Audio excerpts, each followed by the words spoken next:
வணக்கம் நண்பர்களே. நம்ம கள்ளக்குறிச்சிக்கு ஒரு மேரேஜ் ஃபங்க்ஷனுக்கு போயிருந்தோம். இந்த மாடர்ன் ஏரால எல்லாம் ஹைஃபை வீடு, பெரிய பெரிய மண்டபம்லாம் பார்ப்பீங்க. ஆனால் இது ஒரு கிராமத்தில் ஒரு சின்ன கல்யாணம். நம்ம ஃப்ரெண்ட்ஸ் எல்லாமே டேரெக்டாக ஃப்ரெண்டோட வீட்டுக்கு வந்துட்டாங்க.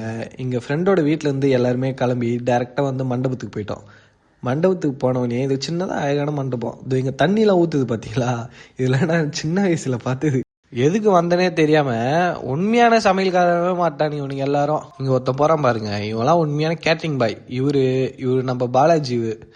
அப்பளம் எடுக்கிறாரு, தண்ணி கேன வீந்து வீந்து வேலை செய்யறாரு. இந்த மேரேஜுக்கு யாரெல்லாம் வந்து பார்த்தா நம்ம பிரகாஷ் அண்ணன், பாலாஜி, தமிழரசன், இவர் ஏமராஜ் அண்ணன், இது இன்ஃபன்ட்டு, இவர் தேஸ் அண்ணன், இவர் சஜ்ஜய், கடைசியாக தான் வந்தார் விநாயக். இதுதான் இது நம்ம ஃப்ரெண்டு வீடியோ எடுத்துட்டு இருந்தாரு. அப்படியே மேரேஜுக்கு போயிட்டு ஒரு வீடியோ எடுத்துக்கொள்றான்னா உண்மையான வீடியோகிராஃபராகவே ஆகிட்டாங்க. இந்த வெட்டிங் வீடியோகிராஃபிக்கெலாம் வேணா இவனை கூப்பிட்டுருங்கன்ற பேசாமல் கல்யாணம் முடிச்சு சாப்பிட்டு அண்ணனுங்க கொஞ்ச நேரம் பைக் எடுத்துட்டு ஃபன் பண்ணிட்டு இருந்தாங்க. ஃபன்னுலாம் பார்த்து சிரிச்சுட்டு இருந்தோம். வணக்கம் நண்பர்களே. கள்ளக்குறிச்சி மேரேஜுக்கு அப்புறம் என்னெல்லாம் பண்ணன்ட்டு நாளைக்கு பார்க்கலாம்.